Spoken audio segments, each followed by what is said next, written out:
காலை வணக்கம். வெள்ளிக்கிழமை இன்னைக்கு எழுந்ததும் கோலம் போட ஆரம்பித்துவிட்டோம். பாருங்கள், ரொம்ப நாளாக ரோஜா பூ போடணும்னு ஆசைப்பட்டேன், போட்டு விட்டேன்.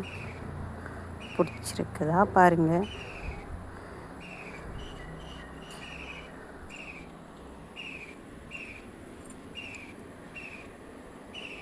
இது வாசல் சரியில்லைங்க. வாசல் அழகாக இருந்ததுன்னா கோலம் சூப்பராக இருக்குங்க. பார்க்குறதுக்கு ரொம்ப அழகாக இருக்கும். பிடிச்சிருக்குதா பாருங்கள்.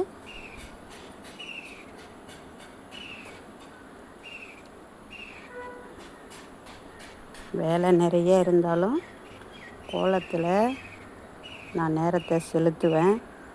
எனக்கு ரொம்ப பிடிச்சது கோலம்தான். 5 வயசுலேருந்தே கோலத்தில் தான் நான் ஈடுபாடுடன் இருப்பேன். இப்படியே உங்களுக்கு செடியில் பூத்த ரோஸுங்க, அதை உங்களுக்கு காட்டலான்னு நினச்சேன். அதுக்குள்ளே பறித்து வச்சுட்டேங்க. பாருங்கள், இப்படியே உங்களுக்கு ஒரு வைத்தியம் சொல்லலான்னு நினைக்கிறேன். என்னென்னாக்கா, அது இந்த வீட்டில் கரப்பாம்பூச்சி நிறைய இருக்குது இல்லைங்களா? அந்த கரப்பாம்பூச்சி அந்த 810ன்னு சொல்லுவாங்க, பூச்சி மருந்து. அது கடையில் கிடைக்கும்.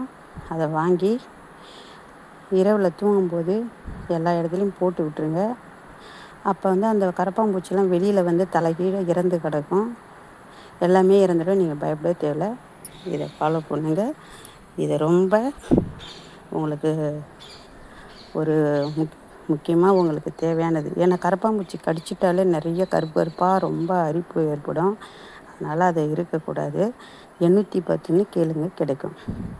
அப்படியே சப்ஸ்கிரைப் பண்ணுங்கள், ஷேர் பண்ணுங்கள், லைக் பண்ணுங்கள். ஒரு சப்ஸ்கிரைப் பண்ணி விடுங்க. பாய்.